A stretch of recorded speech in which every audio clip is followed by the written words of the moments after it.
السلام عليكم ورحمة الله وبركاته. احنا في قناة عالم حنان. النهاردة هنعمل لكم بصارة، حاجة كده ايه عشان خارجين من العيد والاجازة بقى وبطالة، فهنعمل حاجة بسيطة كده. هي بصارة مفيش فيها اي حاجة غير ان هنجيب فول مدشوش، ده نص كيلو طبعا غسلينه بنغسله، وده كزبرة وتوم مش كتير، حته صغيره، عشان بعد كده هنعمل عليها الطشه بقى اللي هي ايه مختلفه عن البصل والحاجات دي، وبصله متوسطه. وعندنا الحله طبعا هنحط كله فيها، هنحط الفول، وهنحط التوم، وهنقطع البصله 4. حطينا الفول وقطعنا البصل، وحطينا حته التوم صغيره مش كتير، وحطينا الخضره هي اللي هي كزبره بس، ما بنحطش بقدونس، ما بنحطش اي حاجه تانية غير الكزبره. وبعد كده بنحط لها الميه بتغطيها، هنحط الميه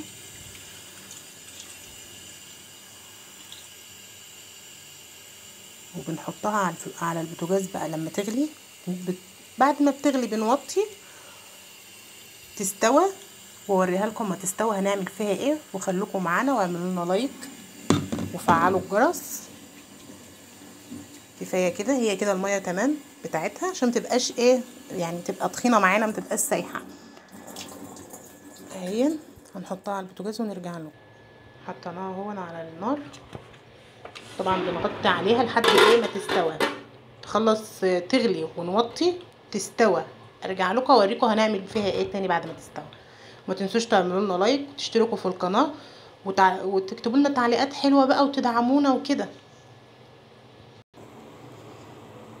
البصله معانا اهي غلت، بنقوم بقى نوطي عليها كده اهو، بس يعني بتاخد ربع ساعه كده سوا.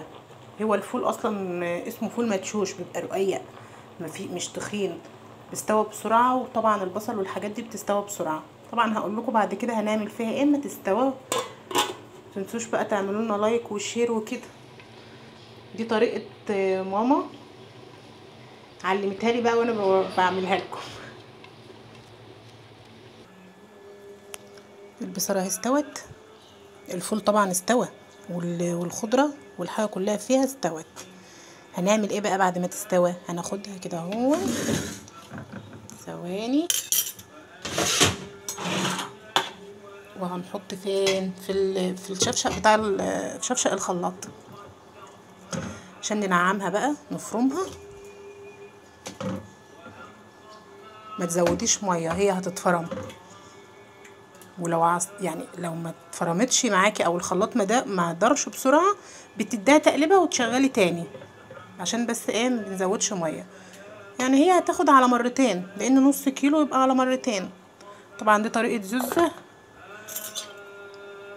اعملوا بقى لايك وكده وتعليقات عشان اطلع لكم زوزه هي اللي تطبخ المره الجايه بنفسها. كده اتفرمت اهي، بوريها لكم. تقلها حلو اكتر، لو خفت عن كده تبقى مش حلوه. اهي هكمل الفرم اللي بقيتها وارجع لكم تاني اقول لكم نعمل فيها ايه. في نفس الحله اللي احنا سلقنا فيها، بعد ما فرمنا اهو اتفرمت وبقت ناعمه، هنكبها تاني فين؟ في نفس الحله. عشان ايه؟ مش كتر المواعين بقى عشان اقعد نصطن.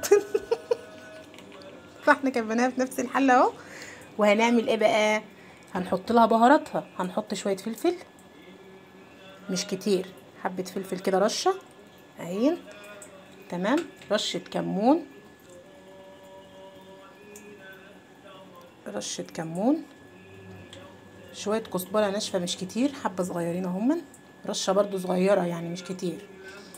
معلقه ملح، معلقه ملح. وبنوديها فين؟ على البوتاجاز بتاخد غلوه ونرجع لكم تاني. البصاره اهي رجعناها تاني على النار بعد ما فرمناها، بدات تعمل ايه؟ اول ما تبقبق كده اللي هو يعني تاخد زي غلوه كده او زي تسخن، عشان البهارات معاها تعمل ايه تتقلب فيها اهي. وهنا بقى عندنا شويه زيت حلوين عشان هنعمل بقى طشة الوش. دي اهم حاجة في البصارة، دي احلى حاجة فيها بقى. معانا شوية زيت حلوين بنحط فيهم التومة، بنحط التوم.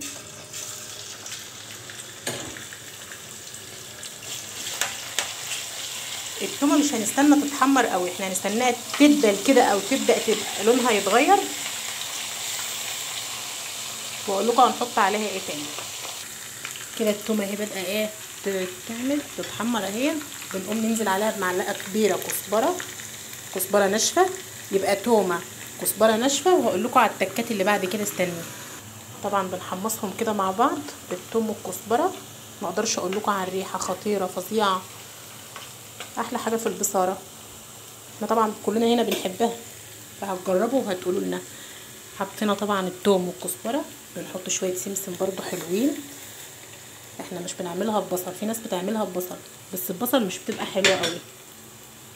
هنحمصهم برضو شوية، وبعدين هقول لكم بقى على التكاية اللي عايز يحطها بيحطها، اللي مش عايز ما بيحطش. اهو بتحمصوا اهم شوية، مش عارفة النور هيجيبهم ولا لا، بس ايه، بس هما متحمصين بقى ايه شوية، عشان لسه هنحط عليهم بقى ايه الجوز. ده بقى شوية جوز عليهم كده برضو، هنحمصه لحد لونه ما يبقى كله لون واحد. كل اللي احنا حطيناه ده يبقى مع بعض لون واحد. تقعدي بقى تقلبيه كده عشان ما ايه مفيش حاجه تبقى لون ولون كده لحد ما يتحمص خالص، واقول لكم هنعمل ايه بقى. ما تنسوش بقى تعملوا لنا لايك وتعلقوا لنا تعليقات حلوه وتشجعونا عشان نعمل حاجات تانية احسن واحسن. احنا لسه بس في مبتدئين، فعشان كده الموضوع مش قوي معانا، بس ان شاء الله خير وكل حاجه كويسه تحصل، وهنظهر لكم طبعا وهتشوفونا وكل حاجه. يا رب البصاره تعجبكم وتعملوها وتدوقوا وتقولوا لنا رايكم. هي كده بقى ايه كله اتحمص اهو، اخد لون بقى كله لون واحد اهو. هقول لكم بقى نغرف البصاره في اطباق ونحط بقى ده على وشها. هنروح بقى نغرف البصاره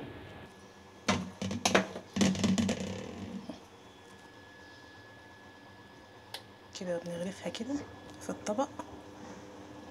طعمها بيبقى خطير بصراحه، واحنا عشان بنحبها برضو اهو. هي بتبقى كذا طبق، بس انا عشان وقت بس الفيديو هجيب لكم بقى البتاع اللي بنحطها على الوش.